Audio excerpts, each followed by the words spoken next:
As we reported earlier, journalist Jamal Khashoggi's disappearance is leading to an array of difficult questions for the president and about the United States' political relationship with Saudi Arabia.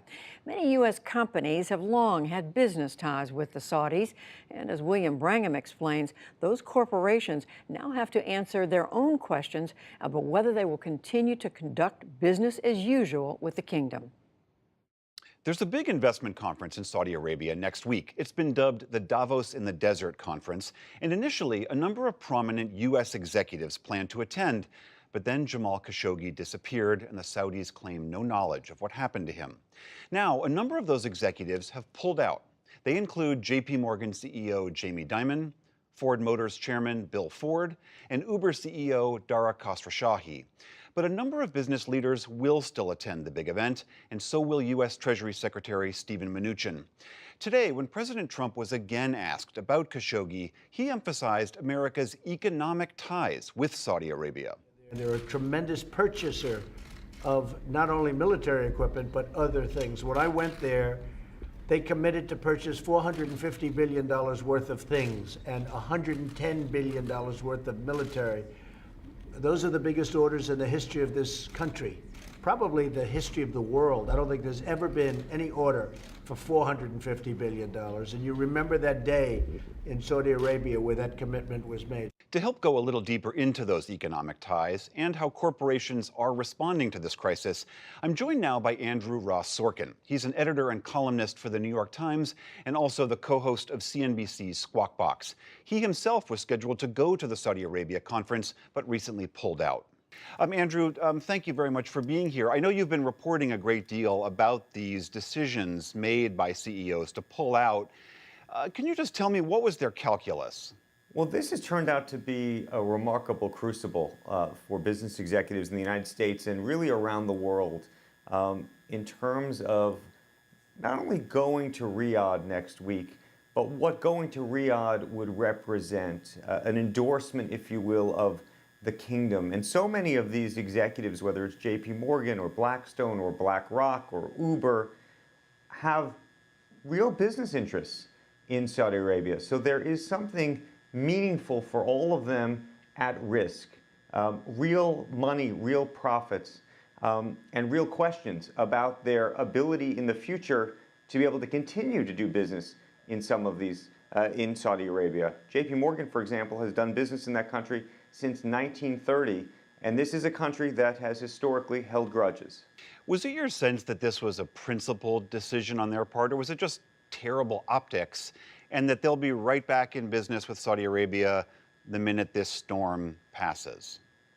You know, it's a very complicated question. It's a similarly complicated question for those in Washington right now. Clearly, the optics in the very immediate term weighed on them. The phone calls from journalists like myself and others asking, are you going? The reporting around that, but not just from this side of the aisle, but their employees, their customers were calling them saying, are you really going to go to an event sponsored by the Crown Prince in the midst of these headlines that they have murdered a journalist?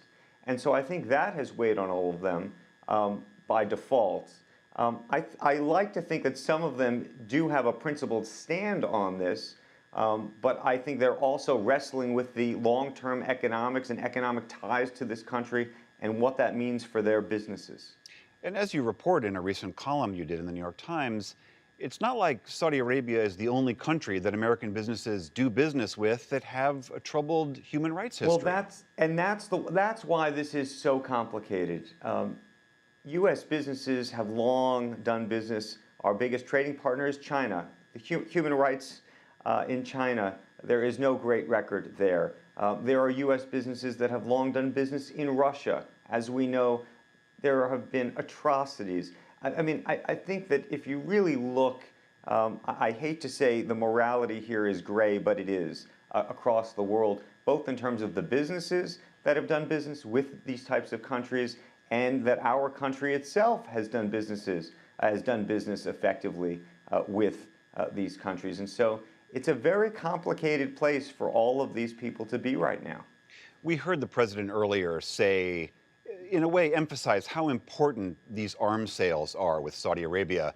But a lot of critics have also pointed out that the president himself and his own company has had a long history of financial dealings with Saudi Arabia. And those critics are arguing that, in essence, the president's financial ties to the kingdom have tainted our foreign policy. And I wonder what you make of that criticism.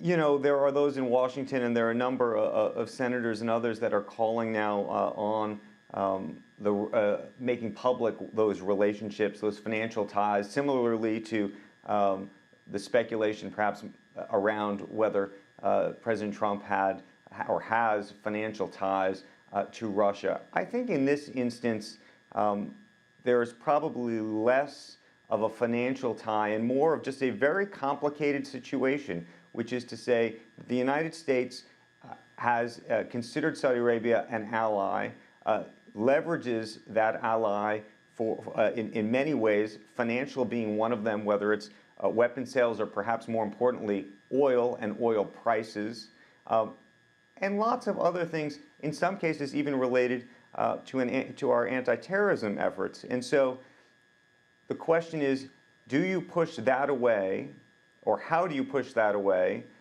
while dealing with what is clearly and plainly a moral decision here, which is to say that if in fact Saudi was responsible for this murder, which at least in my mind as a journalist, it very much looks that way, do you cut the country off entirely?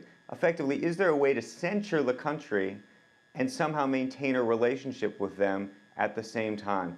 That's a very tricky balance to pull off. All right, Andrew Ross Sorkin, thank you very much. Thank you.